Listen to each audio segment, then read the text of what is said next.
Graça e paz a todos, irmãos. Vamos abrir a palavra de Deus no Salmo 62. Salmo de número 62.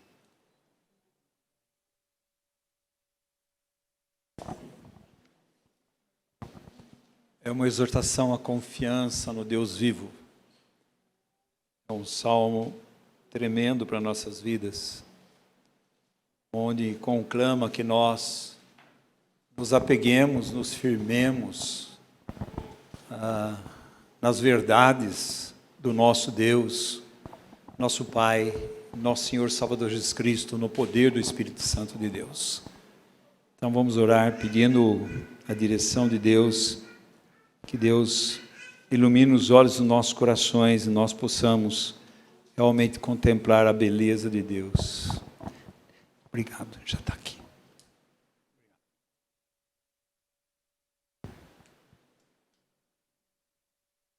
Pai querido, Tu conheces, Senhor, a nossa fraqueza, nossa debilidade, nossa imperfeição. Tu conheces toda a nossa vida, Senhor.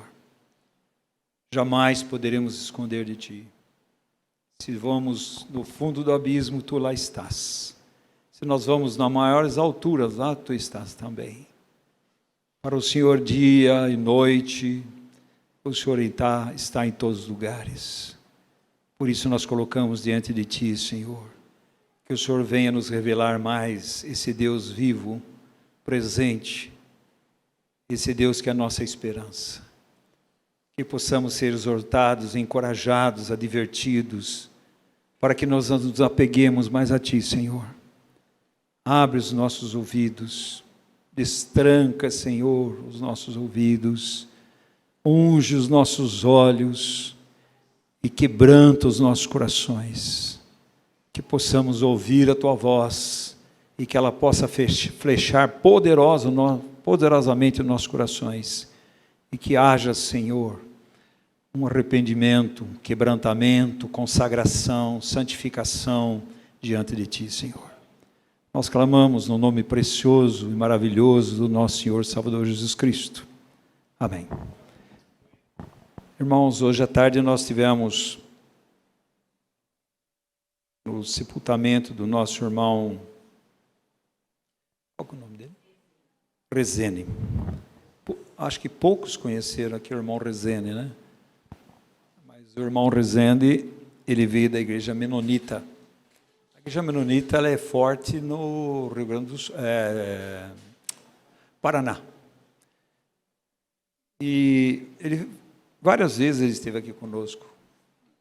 Foi um homem que tinha o dom do evangelismo, né? Mas o que chamou atenção foi o que ele deixou, o último escrito que ele deixou. Ele estava com Alzheimer e ele teve um período de lucidez assim. E ele falou isto e o filho anotou. Isso foi em 2018. Ele diz assim: vamos continuar tentando ser alguma coisa, mesmo sabendo que não somos nada. Eu não sei, pouco conhecia esse amado irmão, dá para a gente imaginar o que ele quis dizer aqui. Toda revelação de Deus, amados irmãos, nós vamos enxergar que nós não somos nada. Todas as vezes que é uma revelação profunda de Deus, nós vemos Isaías, quando ele teve aquela visão do trono, veio a visão de Deus, imediatamente ele diz: eu sou um homem de lábios impuros, habito no meio de um povo de lábios impuros, o que eu vou fazer? Estou desesperado. Quando Deus se manifesta ali para Daniel, Daniel simplesmente cai como morto. Quando lá na ilha de Patmos, Deus se revela, Cristo se revela para João, imediatamente João cai como morto. Quando Jesus chega perto de Pedro, no início, Pedro diz assim: Senhor, não chega perto de mim, eu sou um pecador. É interessante, meus irmãos, que as descrições dos homens no último momento da sua vida, eles têm uma descrição extremamente contrária ao que nós pensamos. Se nós formos ver Spurgeon, antes de morrer, Spurgeon dizia assim, eu não consigo entender como Deus poderia amar um desgraçado, um imperfeito como eu. Como que Deus podia me amar? Cada vez a proximidade com Deus, amados irmãos, na pessoa do seu Filho, Jesus Cristo, nós vamos enxergar a nossa própria miséria diante de Deus. Você vê o próprio Paulo faz essa colocação, entre os 12 apóstolos, eu sou o menor. Mas depois ele fala, entre todos os apóstolos, todos, não os apóstolos, em todos os santos, eu sou o menor. Está vendo que ele está crescendo? Mas não é Paulo que está crescendo, é Cristo que está crescendo nele. Paulo está diminuindo. E ele termina dizendo, de todos os pecadores, eu sou o maior. Irmãos, nós somos salvos estritamente pela soberana graça de Deus. Deus diz assim, olha, eu olhei para vocês e eu vi um povo que não tinha afeição nenhuma. Eu não tinha afeição, mas por amor do meu nome, eu amei vocês. Então, quanto mais se aproxima do Senhor, as pessoas vão dizer justo isso, mesmo sabendo que não somos nada. No fundo, ele está dizendo, Cristo é tudo para mim. Eu não sou nada, mas Cristo é tudo para mim. Se nós não estivermos tendo uma revelação crescente de Cristo, não vamos ter uma revelação crescente da nossa própria pecaminosidade, nossa fraqueza. Nós vamos enxergar muito pouco as nossas fraquezas. Nós vamos enxergar muitos poucos os nossos descaminhos. Vamos enxergar muitos pouco os nossos corações, que muitas vezes eles estão contaminados pelos ídolos desse mundo. Muito pouco nós vamos enxergar que nós estamos caídos. Que do modo ou outro, Cristo não é nosso maior tesouro. O nosso amor por Jesus Cristo, ele tem sido diminuído. E a própria palavra de Deus diz lá em Mateus 24, no fim do mundo, o amor de quase todos, o amor a Deus, iria esfriar. Então, quanto mais nós conhecemos a Cristo, nós conhecemos a nós mesmos e nós vamos nos rendendo a Deus, sabendo como é que Deus pode me amar. Spurgeon mesmo, ele fala que quando chegasse no céu, 3 coisas ele ia ficar extremamente perplexo. A primeira coisa, ele ficaria perplexo, queria ver muita gente que ele achava que nunca iria para o céu, estavam lá. E que muita gente que teoricamente iria, não estavam lá. E a maior perplexidade dele, dizia, eu estar lá. Você está vendo, amados irmãos? Se nós enxergamos pouco a nosso distanciamento de Deus, nós não vamos nos apegar ao Senhor. A palavra somente nesse salmo deve tocar meu coração, seu coração. Nós precisamos conhecer o Deus vivo. Nós precisamos conhecer, amados irmãos, de um modo experimental, aquilo que a Bíblia diz sobre Deus. Por isso, 2 Pedro 3,18 diz, antes crescei na graça e no conhecimento do nosso Senhor Salvador Jesus Cristo. O pouco conhecimento de Cristo é o pouco conhecimento que nós temos de nós mesmos e dos nossos descaminhos. Quanto mais nós chegamos à luz, mais nós vemos as trevas em nossos corações. Quanto mais nós distanciamos da luz, nós não enxergamos, amados irmãos, os nossos descaminhos. Então é pela soberana graça de Deus. Vê um irmão ali nessa hora, ao mesmo tempo que é tristeza, do outro lado é alegria. Porque o foco não está naquele irmão. O que o irmão foi, não foi ele, foi Cristo. Porque tudo que ele foi, sem Cristo, não vale nada para Deus. Então o foco é Cristo. Porque é Deus que busca, é Deus que atrai, é Deus que se importa.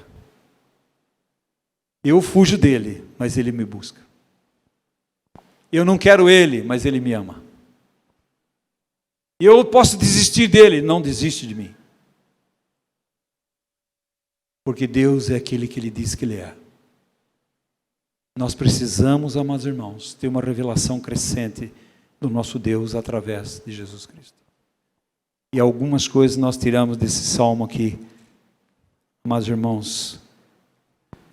Salmo 62, vamos versículo por versículo. Ele diz assim: somente em Deus a minha alma espera silenciosa. Em quem nós temos esperado, irmãos? E esse esperar em Deus aqui, sabe o que é, amados irmãos? É um esperar sabendo que Deus está presente. Deus é vivo. E que tudo aquilo que Ele prometeu para nós, na hora oportuna, Deus vai agir. É um esperar com esperança. Não é a esperança que esse mundo dá, é uma esperança viva. Porque o nosso Deus é vivo. O nosso Deus é real. Ele não é para você colocar numa caixinha de doutrina somente. A doutrina nos aponta para Cristo e precisamos conhecer a doutrina. Mas a doutrina sem vida é morta. Dizer que conhecer a Deus e não estar de um modo ou outro, crescendo no sentido de amá-lo, buscá-lo, ansiá-lo, reconhecer que a sua maior necessidade é Ele. Então nós não estamos enxergando nossa necessidade. Nós estamos como a igreja de Laodiceia. Perdeu a visão da sua maior necessidade. A sua maior necessidade era o próprio Deus. Deus Pai, Deus Filho, Deus Espírito Santo. Porque eu não preciso de nada. Isso chama-se, sabe o que, amados irmãos? Uma catarata espiritual. Está perdendo a visão de quem Deus é e de quem nós somos. Se somos alguma coisa, é pela soberana graça de Deus. Não é para o homem se gloriar em nada. Se nós temos alguma coisa que nos gloriar, é somente nele e gloriarmos na cruz.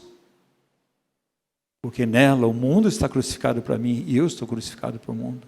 Gloriarmos na cruz, porque sim, eu já fui crucificado com Cristo. Não vivo, mas Deus é Cristo que vive em mim. E isso deve ser um modo de revelação crescente em nossas vidas. Isso é a expressão de Cristo. Quanto mais eu vou morrendo para mim mesmo, mais Cristo vai vivendo a sua vida em mim.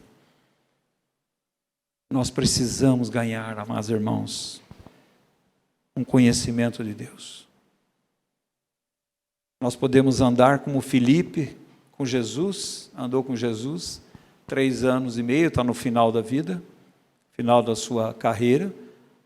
São aqueles sermões que são feitos ali no cenáculo, e todos eles para os seus discípulos. E ele vai dizer, Filipe falou assim: Senhor, mostra-nos o Pai. E Jesus diz: Filipe, quanto tempo estou com vocês? Você não conhece o Pai. Irmãos, somos nós. Somos nós. Por isso nós nos afogamos num pingo de água, num copo, a gente se afoga. Porque nós perdemos a noção da soberania, da fidelidade, da infabilidade, imutabilidade do nosso Deus vivo. Nós não seguimos um Deus morto. Quando procuraram Jesus, o anjo diz assim: por que vocês procurais entre os mortos aquele que vive? Por que aqueles 2 do caminho de Emaús estavam andando tristes, desanimados e perderam o sentido do caminho, estão indo para Emaús? E Jesus aparece no meio deles e conversa com eles, se revela a ele, aquece o coração deles. Porque não conhece que o nosso Senhor Jesus Cristo Ele morreu. Ele foi sepultado, mas ressuscitou. Ele foi exaltado, está entronizado, vivíssimo. E lá intercede por mim, por você. O salmista diz: somente em Deus espera silenciosa a minha alma. O silêncio dos filhos de Deus diante de Deus deve ser uma prática na minha vida e na sua. Quantas vezes você vai orar e você não sabe o que você vai falar? Nós somos muito rápidos para falar. Amados irmãos, diante da presença de Deus. Aqueles discípulos falaram para Jesus: Jesus, ensina-nos a orar. Nós não sabemos orar. E se alguém diz que sabe orar, nunca orou. Nós devemos aprender a orar. E um dos momentos de oração é o silêncio. É aquele gemido no seu coração, que o Espírito Santo exprime, porque ele ora de acordo com a mente de Deus, a vontade de Deus. Olha a Ana, 1 Samuel. Inclusive, o sacerdote que já tinha perdido a visão, ele olha e achava que ela estava embriagada. Ana estava ali diante de Deus, no silêncio do seu coração, entregue na presença de Deus, na sua maior necessidade. E na sua maior necessidade, ela vai descobrir uma coisa, que a maior necessidade não era dela, era de Deus. Se podemos dizer isso entre colchete, irmãos.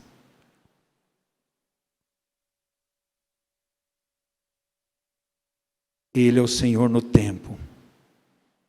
Eu e você devemos ser paciente, constante, submissos, humildes, aguardarmos o mover de Deus.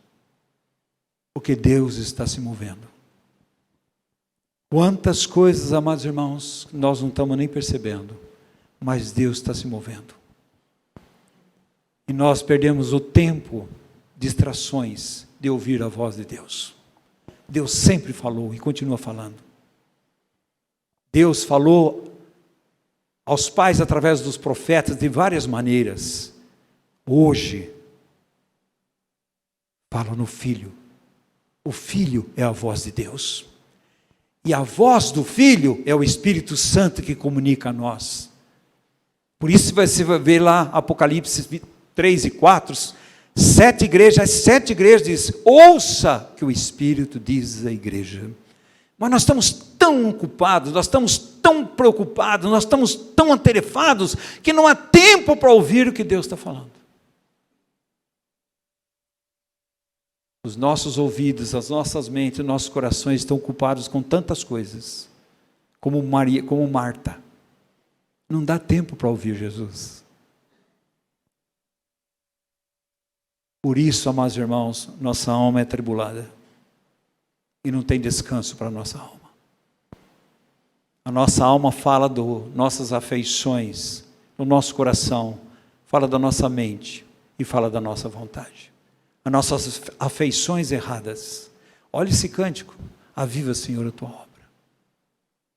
Aviva. Aonde? No meu coração, Senhor. Encharca meu coração.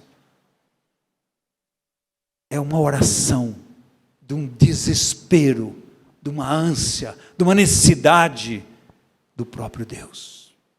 Assim como a corça suspira pelas águas, isso quer dizer o quê? Numa sede tremenda, qual uma necessidade da pessoa é beber água, ela vai atrás daquele beber água.